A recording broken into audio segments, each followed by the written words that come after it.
Une voix qui porte, des idées concrètes, des propos qui résonnent. Benoît Dutrisac, déstabilisant, juste comme on aime. T'es un bully. Loïc Tassé est avec nous. Loïc, bonjour. Salut Benoît. Bon, alors, la Russie arrête pas de bombarder l'Ukraine, hein? C'est sans fin, cette affaire-là. Non, ça augmente évidemment, mais c'est pas de la Russie qui bombarde l'Ukraine dont je veux te parler ce matin, c'est de l'Ukraine qui attaque la Russie et qui a attaqué la Russie à Saint-Pétersbourg où il se tient un immense forum économique, 20 000 personnes attendues, 130 invités. On a quelques images, ça vient du journal Le Monde. Aïe, aïe, aïe. Et oui, on voit ils ont attaqué des installations pétrolières à Saint-Pétersbourg. Dans la ville, de la ville, on voit partout une immense colonne de fumée noire. Et évidemment, c'est sur les réseaux, c'est partout. Ça fait une très mauvaise publicité à la Russie. Zelensky, évidemment, se réjouit de ça. Et c'est vrai, c'est un beau coup pour les Ukrainiens. Ça montre que les installations russes sont vraiment pas à l'abri d'attaques. Tu sais, c'est grand la Russie, tout le monde le sait. Et c'est très difficile de protéger ce territoire. Et les Ukrainiens ont de plus en plus d'armes qui permettent de frapper la Russie en profondeur. Mais tu sais, on se souviendra que, en contrepartie, les Russes ont attaqué Kiev, ils attaquent d'autres villes avec des missiles balistiques qui sont très très difficiles à arrêter. On peut les arrêter en fait uniquement avec des missiles patriotes.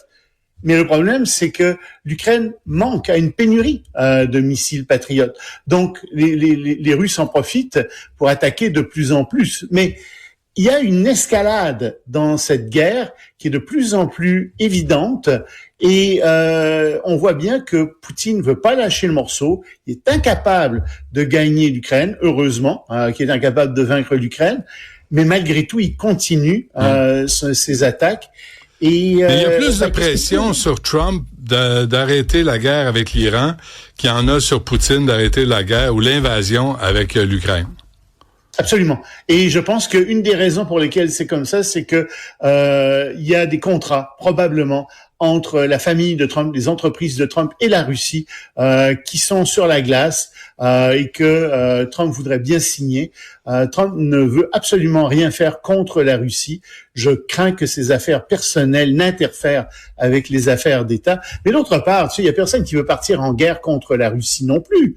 L'Europe n'est pas intéressée à ça. Mais tout le monde est obligé en Europe de renforcer l'appareil militaire, de renforcer sa défense, parce que les Russes sont de plus en plus menaçants. Les Russes qui sont appuyés par les Chinois. Il faut jamais oublier de dire ça. Sans la Chine, la Russie n'aurait pas attaqué l'Ukraine et ne serait pas en Ukraine en ce moment non plus. C'est la Chine qui permet à la Russie de continuer à attaquer l'Ukraine et c'est la Chine qui a intérêt à ce que l'Europe s'arme davantage parce que c'est moins d'argent pour les programmes sociaux, qui a intérêt donc à ce que la Russie attaque l'Ukraine parce que ça affaiblit aussi l'OTAN d'une certaine manière, surtout avec Trump qui est au pouvoir. Donc, on peut appeler le nouveau pays la Ruchine? Ou la Chine rue? Peut-être. Moi, je mettrais la Chine en premier. Ah Chine oui?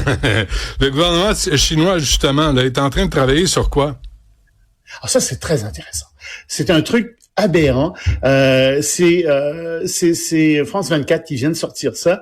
Figure-toi que il y a des compagnies informatiques chinoises qui travaillent à un système informatique qui identifierait les dissidents avant qu'ils commettent leurs actions.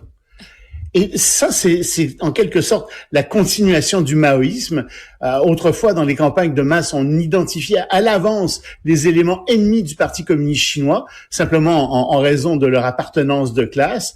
Et donc, on emprisonnait des intellectuels, des entrepreneurs, des artistes, des professionnels, etc.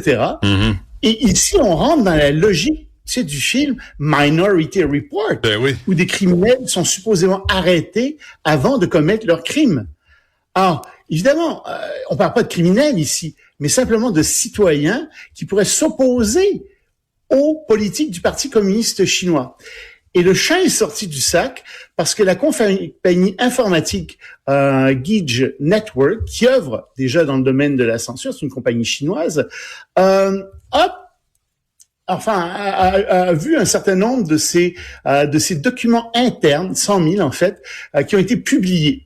Et des chercheurs d'une université américaine, l'université de Vanderbilt au Tennessee, ont lu ces rapports-là et ils ont tiré la sonnette d'alarme en disant, écoutez, il y a des discussions, des conversations qui sont tenues à l'intérieur de l'entreprise et ce qu'on cherche à faire, c'est de surveiller les citoyens dans leur chat, dans leur courriel, dans le choix de films qu'ils font, les livres qu'ils font, les gens qu'ils rencontrent, etc., pour établir une sorte de liste des citoyens et pour savoir quels sont les citoyens qui sont les plus dangereux politiquement, ceux qui sont les moins dangereux politiquement, etc. Mm-hmm. C'est très, très inquiétant ce qui est en train de se faire là. Ouais. On ne sait pas si les Chinois sont vraiment parvenus à faire ça, si cette compagnie chinoise a véritablement réussi, mais on voit qu'ils vont dans cette direction-là, et c'est un système de surveillance qui est assez épouvantable. Tu comprends bien que, comme à l'époque de Mao, ça permettrait à Xi Jinping facilement de se débarrasser de ses adversaires. Puis je te gage, moi, que tous ceux qui ont un tempérament d'artiste, des gens qui critiquent, qui ont un esprit critique, etc., seraient immédiatement placés sur une liste noire. Si j'étais à ta place, Loïc, je me surveillerais, moi. Mais toi aussi, je me surveillerais à ta place. Bon, mais c'est le danger avec ça, c'est que ça déborde et que ça aille ailleurs. Et les Chinois l'ont vendu à d'autres pays. C'est sûr. Aux États-Unis, est-ce qu'on pourrait pas être tenté par ça? Est-ce qu'il y a des gens qui pourraient pas dire, ah oui, mais on va arriver à détecter peut-être les gens qui vont commettre des crimes, des tueries de masse? Mais même au Canada, là, avec les projets de loi qui sont déposés de surveillance sur Internet, de surveillance des citoyens, ce qu'on voit en Angleterre, il y a un juge, un ancien juge de la police militaire en Ontario. Je vais en parler avec Ben Mulroney tantôt, qui a eu la visite de policiers parce que les policiers voulaient l'arrêter parce qu'il a écrit des choses pas fines sur Internet en Ontario. Fait que là, ça s'en vient, là. Ça s'en vient au Canada, ça s'en vient au Québec, puis il y a personne pour tenir tête à ça. Oui, puis tu sais, tout ça avec les meilleures intentions du monde. Tu sais, on va détecter à l'avance les gens qui pourraient se laisser corrompre. Une mine d'or pour des entreprises. D'ailleurs, on essaie de le contacter. Mais non, on peut pas faire ça. On essaie de contacter le monsieur en question, là. On va peut-être l'interviewer cette semaine. Ouais, c'est ça. C'est un Ontarien, un ancien militaire au gradé, là. Oui, un ancien militaire qui est médaillé, puis la police, la Gestapo de l'Ontario débarque chez lui pour dire, vous avez écrit quelque chose, puis on a eu une plainte. Mais tu sais pas c'est quoi la plainte, tu sais pas c'est quoi le propos, de qui. Tu sais pas ce qu'on lui reproche, la police est à sa porte. Puis ils veulent l'arrêter. Puis heureusement, c'est un juge qui a dit, attends une minute, j'ai des droits, tu dégages. Non, je me rends pas. Écoute, c'est quelque chose, on va revenir là-dessus à l'émission. Bon, et puis vraiment 30 secondes sur les nouveaux tarifs douaniers.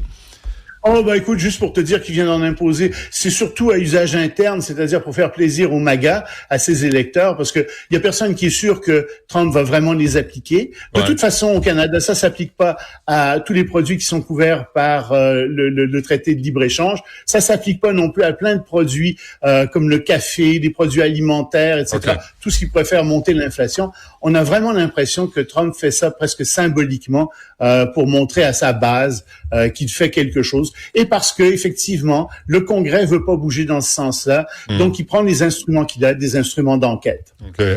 En 30 secondes. Sibelle m'a dit qu'il y a Monsieur Chi qui va avoir tes coordonnées personnelles. On les donnera pas. C'est inquiétant qu'il m'ait contacté personnellement. C'est ça. Merci Loïc. Salut, à demain. Salut, à demain.